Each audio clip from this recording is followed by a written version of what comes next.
السلام عليكم ورحمة الله وبركاته. ملك ساجوكتان إلهي سبحانه وتعالى الله يدين شرفه. waxaan walaalaha aad uga raali gelinaynaa muddada aanan soo gudbin ama aan oo soo gudbin walaalaha talooyinkii iyo tusaalooyinkii ay nooga barteen haddana nahay bahda al-shifa. Allah idin karaameeyo, ilaahayna ha idin xifdiyo. Maanta waxaan kula wadaagayaa qiso. Markii qisada leeyla wadaagayay oo lay sheegayay waxaan fadhiyay halka qiimaha badan ee indhaha aad ku hayso ayaan fadhiyay waliba kacbada agteeda ayaan fadhinay. Qisadana waxay ku saabsanayd suuratu ancaam. qisada markii laga sheekeynayay ma aha wax maxay ahayd mala awaala ama qof kale oo soo wariyay qofkii qisadaas ay qabsatay ee ku dhacday ayaa qisada ii tabiyay wuxuuna iigu sheekayay beedka Ilaahay ee barakeysan ee mubaarag ah. waxaana adigana Ilaahay kaaga barayaa qof kasta oo dhib haysato in Ilaahay subxaanahu wa ta'aala uu Ilaahay dhibta ka qaado. suurada qofkii akhriyo iyo quraanka kale badanna in Ilaahay subxaanahu wa ta'aala uu aqbalo. aaba Soomaaliyeed oo kamid ah aabayaasha Soomaaliyeed oo aad u qiimeeya qaaya badan oo ah dadka ahlul quraanka ah ayaa wuxuu iga sheekay oo igu yiri wiil kamid ah wiilashayda oo aan jecelahay ayaa leega xiray.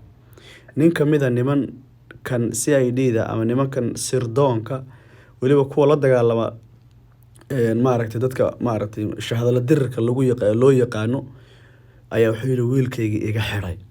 marka uu xirayna wuxuu ku eedeeyay inuu ka tirsan yahay dhalinyartan ama ururadan Soomaaliya ka jira. kadibna ninkii xiriir badan aan isla sameeynay nin la yaqaan buu ahaa oo xiriir aan la sameeynay wuxuu igu yiri ninkaas aniga waan dhaadhicay waxaana u gudbiyay caasimadda. marka uu ka hadlayana oo wiilka uu leeyahay maxay ahayd waxaan u gudbiyay caasimadana wuxuu yiri marka farihiisa oo ka baxo hawl uu soo qaban karo isagu wuxuu shaqeeyaa dawladdaas jaajuus buu u yahay dadka masaakiinta iyo dulmi iyo dadkaas islaamku dhiba mid uu lacag ka qaatiyo mid markuu wax waayay la sii gudbiyo iyo umadu nafta u keenay wiil wuxuu yahay wiil inkaar ku dhacday buu yiri. kadibna wuxuu yiri ninkii aniga oo arintii ka murugsan markuu arintii la wadaagay ayaa wuxuu yiri waxaan u fadhiistay buu yiri inaan quraan akhristo ilaahina baryo.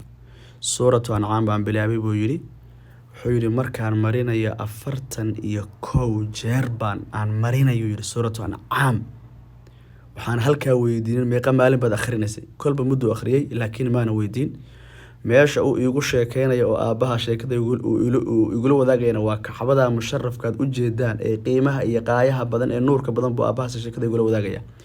aabahaas marka wuxuu yiri ninkii isaga ahaa 41 jeer markaan akhriyay oo aan sii wado ayaa waxa la soo sheegay oo laygu yiri ninkii isaga ahaa biriq waxay Soomaalidu qaar u yaqaanaan ama jac u yaqaanaan ayaa ninkii indhaha ku dhufatay.